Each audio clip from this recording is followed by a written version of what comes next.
buenas noches, que Dios te bendiga. Estamos iniciando el mes de mayo, que dentro de la iglesia a veces decimos con alegría y cariño el mes de mayo con M de María. Y es que es cierto, la iglesia durante el mes de mayo pues nos invita a reflexionar en torno a la figura de la Virgen María como ese modelo de fe que nos impulsa a nosotros también cumplir su mismo ejemplo de ser servidores y esclavos del Señor. Y es que en esa parte entonces es donde entramos a vivir de una manera más especial ese culto que la iglesia nos invita a llevarle o a rendirle a la Madre del Salvador. Entonces, vean qué interesante.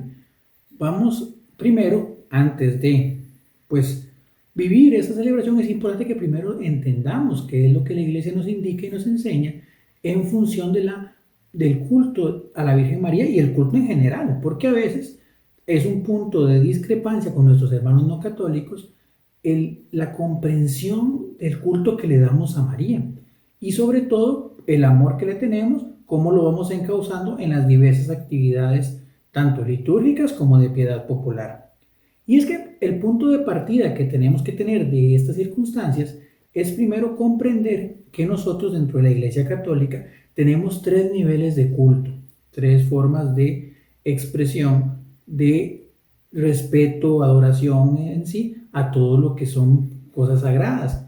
Y esas tenemos un culto de adoración o culto de latría, que es el culto que le rendimos a Dios Padre, a Dios Hijo y a Dios Espíritu Santo.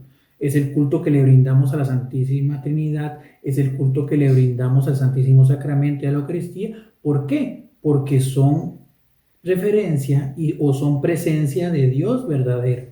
Entonces son cultos de adoración, culto de latría. Es el culto más alto y elevado que tenemos dentro de la iglesia y es un culto que únicamente es exclusivo a la figura de Dios, como Padre, como Hijo, como Espíritu Santo y como Santísima Trinidad. Tres personas distintas en un solo Dios.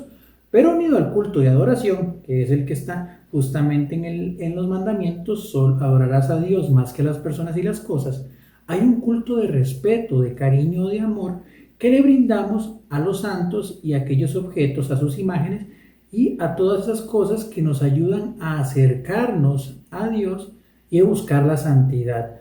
La iglesia desde siempre nos ha puesto a los santos, principalmente los que son canonizados, para ellos son canonizados, como modelos de vida que nos permiten a nosotros poder buscar nuestra conversión y lograr la santidad.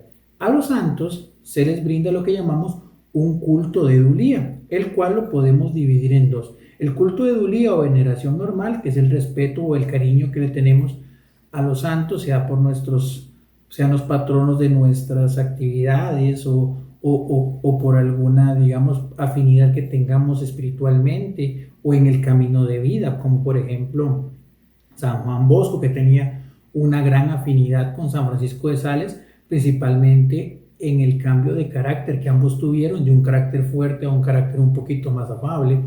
Y pues algo parecido, eso es lo que llamamos el culto de edulía. Pero adicionalmente al culto de edulía, hay un culto especial que se le brinda a nuestra Madre Santísima. ¿Por qué? Porque es ella la que nos alcanza, es en su vientre donde se encarna el Hijo de Dios y por el cual alcanzamos la salvación. Y adicionalmente, como leemos en el Evangelio según San Juan, es justamente a través de María donde nosotros nos vemos redimidos y se nos es entregada como madre. Recordemos la palabra, mujer, ahí tienes a tu hijo, hijo, ahí tienes a tu madre, donde San Juan, representándonos a todos nosotros, recibe a María como madre y María a través de San Juan nos recibe a nosotros como hijos, muy en función de lo que llamamos el protoevangelio, que es otro tema que tocaremos en otra oportunidad a lo largo de las formaciones de este mes. Pero veamos cómo María, en su seno virginal, recibe por la fuerza del Espíritu Santo la capacidad de permitirle al Hijo de Dios encarnarse y habitar entre nosotros. Entonces, por esa condición especial es que la Iglesia nos invita a darle un culto particular, que justamente podemos encontrar en el manual de nuestra fe católica, como lo es el catecismo de la Iglesia. Muchas veces decimos que no encontramos respuestas de por qué la iglesia hace esto o el otro, pero a veces es más un tema de que no buscamos, porque la iglesia siempre, siempre tiene las respuestas. Y dice el numeral 971 del Catecismo de la Iglesia Católica lo siguiente: todas las generaciones me llamarán bienaventurada. La piedad de la Iglesia hacia la Virgen, hacia la Santísima Virgen, es un elemento intrínseco del culto cristiano. La Santísima Virgen es honrada con razón por la Iglesia con un culto especial, un culto que, como anteriormente decía, se llama culto de hiperdulía. Y en efecto, desde los tiempos más antiguos se venera a la Santísima Virgen con el título de Madre de Dios, bajo cuya protección se acogen los fieles suplicantes en todos sus peligros y necesidades. Este culto, aunque del todo singular, es un culto especial, es esencialmente diferente del culto de adoración que se le da al Verbo encarnado, lo mismo que el Padre y al Espíritu Santo, pero lo favorece muy poderosamente. Encuentra su expresión en las fiestas litúrgicas dedicadas a la Madre de Dios y en la oración mariana como el Santo Rosario, síntesis de todo el Evangelio. Ok, entonces, desprendiéndonos de este texto, nos damos cuenta de que en la iglesia no adoramos a María. Y es más, como les invito a buscar un documento, solo un documento de todos los que hay, llámese encíclicas, llámese el catecismo, llámese libros, etcétera, de doctrina católica donde se diga que nosotros adoramos a María. Pues créanme que me quedaré esperando, porque no hay ningún texto donde diga que nosotros adoramos a María. Le brindamos un culto de respeto especial, porque es el mismo culto de respeto que su naturaleza le merece. Veamos, por ejemplo, si leemos el Evangelio según San Lucas, cuál es el motivo o cuál es la forma en cómo le saluda justamente Isabel, la prima de María, que es, digamos, la madre de San Juan Bautista. Dice, voy a buscarlo textualmente para que vean que no invento nada, en el Evangelio según San Lucas, en el primer capítulo, en el capítulo 1, versículo 43, dice, bueno, vámonos más atrás del 42, dice que María se acerca a Isabel, dice que Juan el Bautista, que ya tenía 6 meses de gestación en el vientre de Isabel, al escuchar o al ver, al sentir la cercanía de María, dice que es, bueno, que evidentemente es justamente porque por el fruto que había dentro de María. Dice que Juan salta de alegría en su seno, lo cual conlleva a Isabel a decir: bendita tú entre las mujeres y bendito el fruto de tu vientre.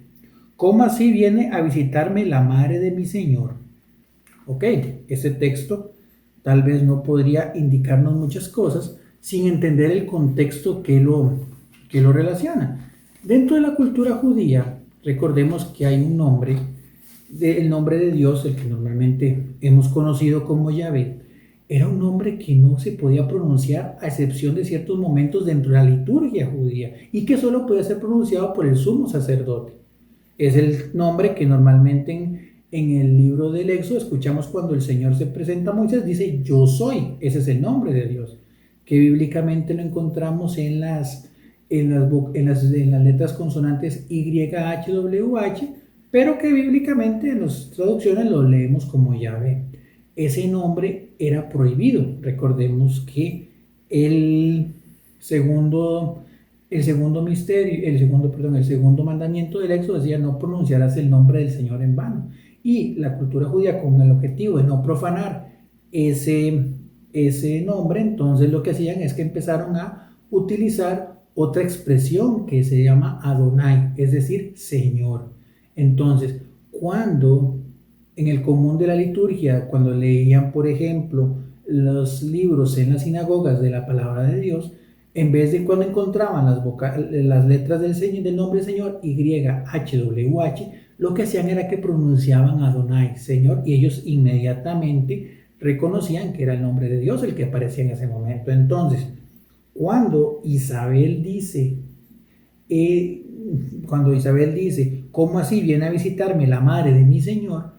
Es prácticamente lo que digo: ¿cómo es esto que la madre de Dios venga a visitar?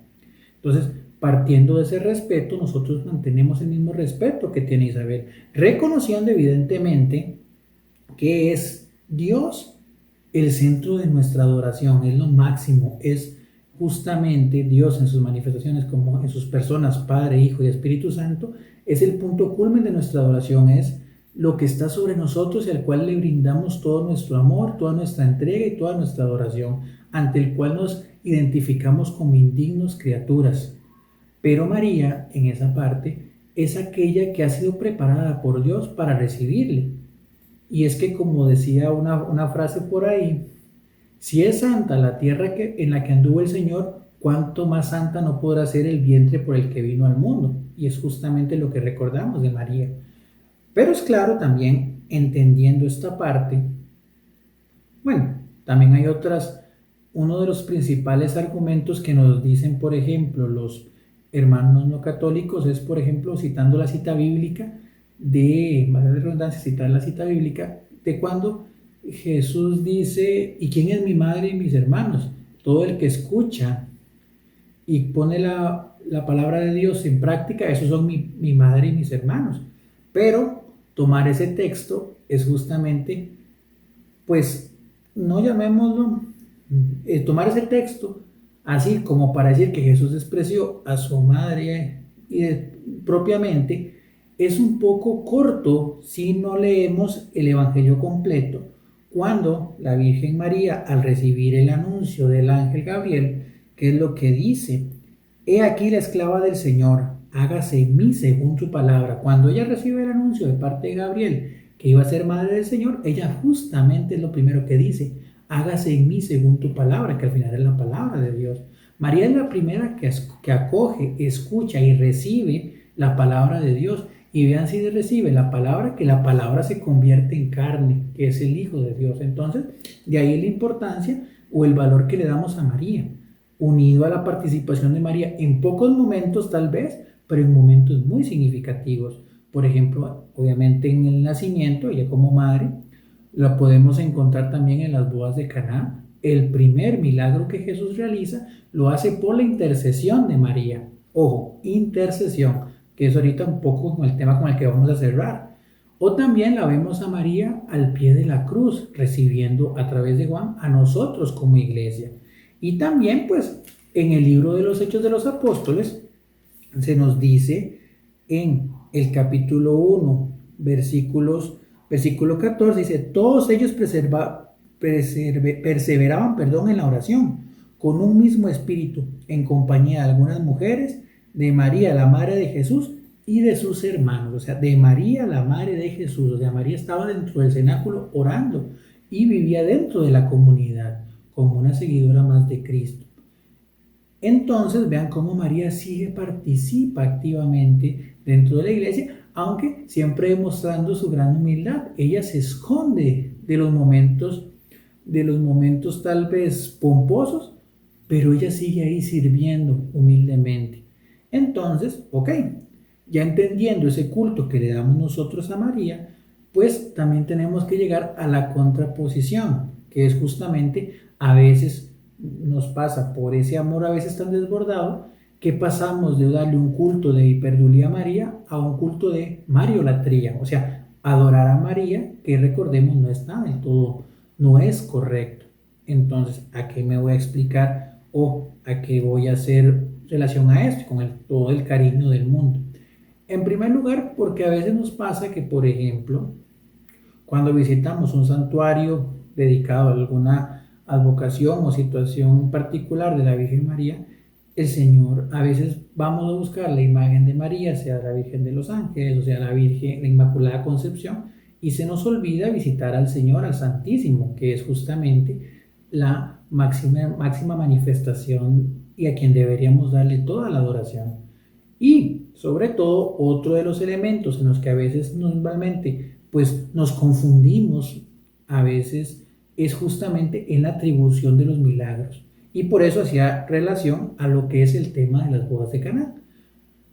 En la boda de Caná no es María la que hace el milagro, ella pide a su hijo y es Dios el que hace el milagro. Entonces a veces es muy normal, principalmente cuando estamos más metidos en la liturgia, de escuchar, ok, voy a pagar una intención a la Virgen de los Ángeles, que es la patrona de Costa Rica, por ejemplo, por el milagro recibido o por el milagro concedido, o digamos, o por el favor recibido.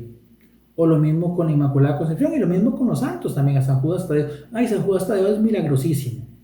Y es claro y es importante que entendamos, los santos ni María hacen milagros.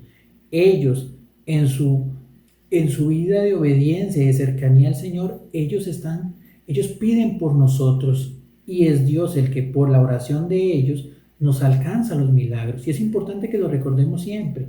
¿Por qué? Porque a veces creemos que es María la que nos hace los milagros y María nunca, nunca en la vida quiso tomar el protagonismo del Hijo.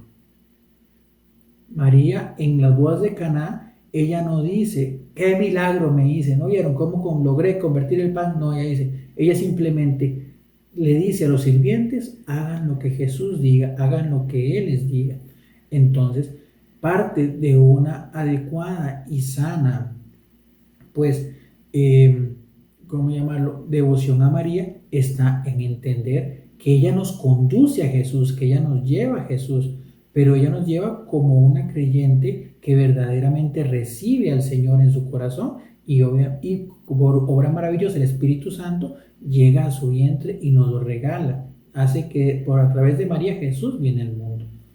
Pero es importante siempre recordar que es Dios el centro de nuestra adoración. María nunca, nunca quiso anteponerse ante su Hijo, todo lo contrario. Siempre hacía que todos volviéramos nuestra mirada al Señor. A veces me imagino, por ejemplo, cuando llegaron los magos de Oriente con sus regalos y su adoración, y evidentemente Jesús estaba en los brazos de María. María hizo que los magos vieran a Jesús, adoraran a Jesús, y ella nunca asumió para sí esa adoración, sino que ella simplemente se alegraba de ver cómo su Hijo era a través del cual se iban a cumplir las Escrituras, iba a llegar nuestra salvación. Entonces, comprendamos esto. En primer lugar, María le damos un culto especial. El culto de adoración es únicamente para Dios. María no nos alcanza, no hace milagros. María intercede para que Dios actúe en nosotros. Pero es claro que el culto que damos a María es un culto por demás importante, porque ¿quién, sino María, es el ejemplo más confiable y más seguro de cómo debemos ser como cristianos, cómo debemos ser de servidores, esclavos, entregados siempre a la voluntad de Dios y sobre todo cómo a través de la vida de María Jesús llega al mundo. Así nosotros, como María lo hizo, a través de nuestros comportamientos, de nuestra forma de actuar, de nuestra forma de ser, de nuestra humildad, es como Jesús va a llegar a este mundo. Entonces, disfrutemos este mes, escuchemos de María, leamos sobre María. Hay libros maravillosos, están las glorias de María, de San Alfonso de Ligorio, o está el tratado de la verdadera devoción a María, de Griñón de Montfort. Y sobre todo, nutrámonos de ese culto verdadero a María, y como vayamos descubriendo a María, seremos capaces de ser mejores hijos de Dios. Entonces, esperemos que haya sido de tu agrado esta primera formación y seguimos en contacto para seguir viviendo este mes de mayo con M de María. Que Dios te bendiga.